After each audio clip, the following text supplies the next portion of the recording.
teve uma pergunta que eu não compartilhei, que também não é exatamente uma pergunta, é uma colocação para a gente iniciar, que o título mesmo em inglês é O Dilema, né?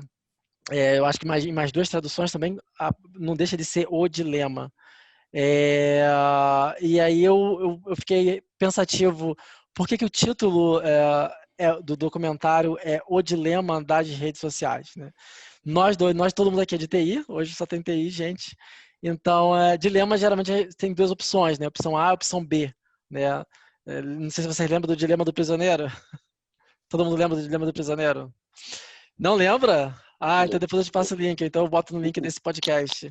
O Dilema do Prisioneiro, basicamente, tem dois prisioneiros, resumidamente, tem dois prisioneiros presos e em celas separadas, e um tem que dizer, até que um oficial chega e fala assim, olha, você denuncia o outro prisioneiro e você ganha a liberdade.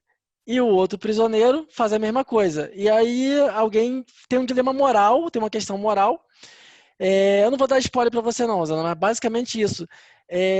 O ponto aqui que me fez questionar é por que o nome é dilema? Por que o nome do documentário é dilema?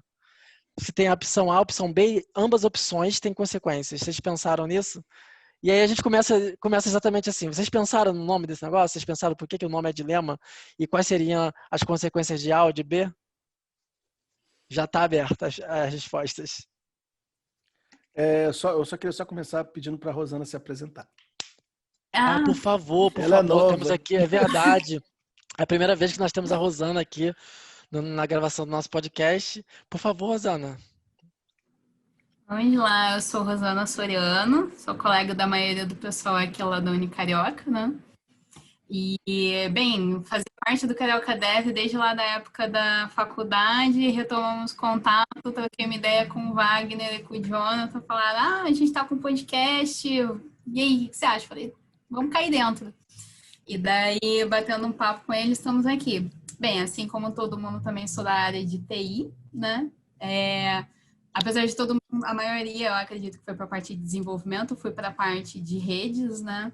Atualmente trabalho numa integradora, sou especialista na parte de SDN, Software Defined Network, e isso aí, gente, estou aqui para aprender muito e ver se eu consigo ver com um centavinho.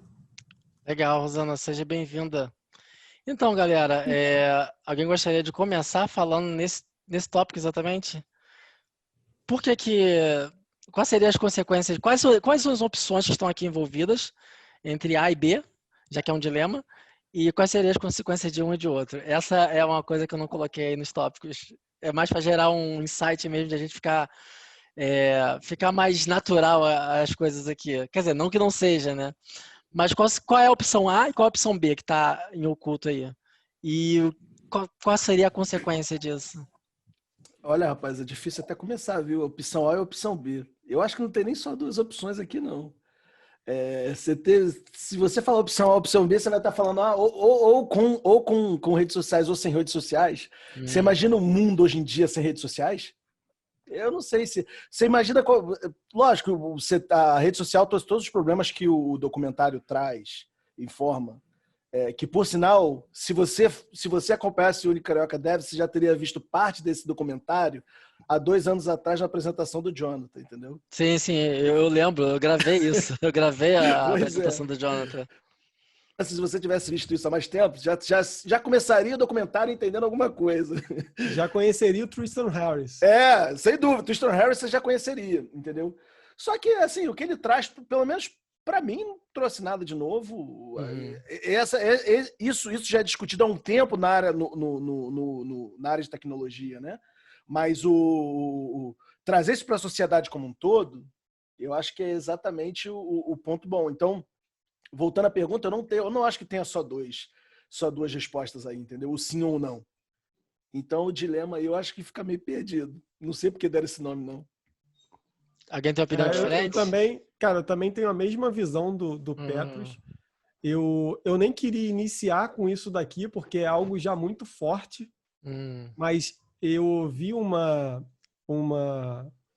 entrevista, alguma coisa, que falava sobre o meio ambiente essa semana. E aí falava que o homem, desde, do seu início da sua história tem essa questão de não tratar bem o ambiente em que ele vive. E aí ele começa dando o exemplo, beleza, começou lá no Homem das Cavernas e tal, aí conseguiu chegar na roda, né? Beleza, chegou na roda, depois descobriu que dava para domesticar animais, e aí com aquilo ali já começou a usar os animais para fazer o trabalho dele, não carregar peso, se transportar, se locomover. Chegou a fazer a escrotidão de escravizar um ser da mesma raça, então pegou outros seres para fazer os trabalhos dele, e, cara, até o iniciozinho estava achando que ia pegar a tecnologia e ia fazer a tecnologia produzir mais para ele. Mas o que eu tenho enxergado agora é que essa questão mudou e nós somos escravos da tecnologia. Entendeu? Você acha que a Skynet já começou? Já começou e nós somos os escravos. Porque, cara, eu não lembro onde a gente estava discutindo isso, sobre essa questão das figurinhas que apareceu no Facebook. Enfim. Avatar, foi aqui no grupo mesmo. Acho que então, no grupo. Como tudo isso se enganja, então acho que hoje a gente acaba sendo quase que um zumbi. Eu já tenho um tempo que quando eu fiz aquela palestra, eu tinha parado com rede social. Diminuí muito. Mas eu acho que hoje é um pouco disso, cara. Assim, eu queria já aproveitar, eu ia deixar isso mais pro final, mas acho que a Rosana e o Pedro querem falar. A Rosana levantou a mão primeiro. Diga aí, Rosana, depois o Pedro. Pegando o gancho que o Jonathan estava falando, né? Eu acho que a parte do dilema entra bem na parte analítica do ser humano, né? A gente descobre uma ferramenta, nossa, que legal, fica empolgado com os benefícios que aquilo traz, porque é algo visível, é rápido, prático. Mas com o tempo você vê as consequências daquilo, né? E ao longo da evolução da nossa espécie nesse planeta, a gente começou a mapear os impactos das nossas ações e começou a catalogar isso, né? Acho que da onde vem todo o nosso conhecimento histórico, matemático, físico, químico, né? A gente, quando tem a parte da escrita, a gente passa a documentar isso. E a documentação é uma ferramenta que fomenta outras pessoas analisarem sobre as suas diferentes perspectivas, né? Que nem aqui no Brasil a gente tem um ponto de vista, um tipo de cultura por conta de rituais, influências de clima, etc. O pessoal que está na Europa, outras coisas e outras perspectivas. Só que se você não documenta, a gente sabe muito bem em tecnologia, que se você não documenta bem algumas coisas, a ideia simplesmente some, puf, desaparece. E o que eu acho que é interessante do nome do dilema é justamente isso. Você tem uma questão aqui que tem uma vantagem, tem um prazer, mas ela tem uma consequência por trás. E essa consequência é algo que, quando você tem conhecimento, você coloca na balança e você se depara entre benefícios de curto prazo, o que é muito fácil para todo mundo pensar, eu vou comer esse doce porque eu quero comer esse doce. Benefícios de médio e longo prazo, que é mais difícil para o ser humano pensar, e isso é psicologicamente comprovado, a gente tem uma maior dificuldade de planejar a médio e longo prazo. E a gente também tem a questão de refletir sobre os impactos das nossas atitudes a médio e longo prazo versus o prazer momentâneo e o desconforto que a gente está sentindo nesse momento. Então, acho que é aí que traz o dilema.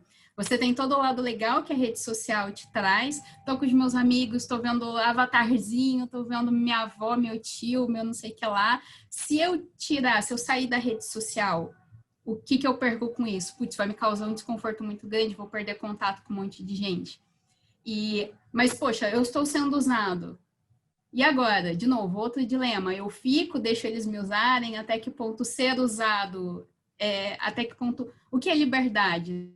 Você tem a escolha, você não tem a escolha? Acho que o que o documentário trouxe muito é o que muita gente não sabia. A gente até conhecia um pouco porque a gente é de tecnologia e tinha um pouco essa imagem. Mas a maioria das pessoas não sabiam que estavam sendo usadas.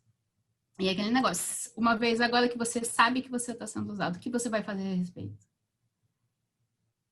Boas colocações. Diga aí, Pedro. Eu tenho alguns complementos no que a Rosana falou, no que o Jonathan falou, mas diga aí, depois eu vou fazer um somatório das coisas, dos pontos que eu anotei aqui.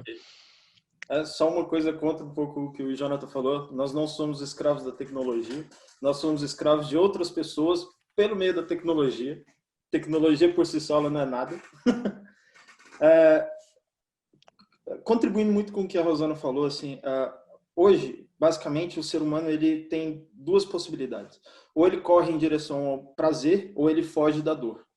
É basicamente isso. Ele sempre vai de um lado para o outro. Nem todas as pessoas elas fogem da dor. E nem todas correm em direção ao prazer. Isso depende muito da criação, depende da forma como você foi criado e da forma que você foi moldado. Basicamente é assim. Maturidade emocional também. Sim, sim. E assim, basicamente o que eu vi no dilema do documentário é que assim, no começo, você não sabe qual o poder que você está criando uma rede social.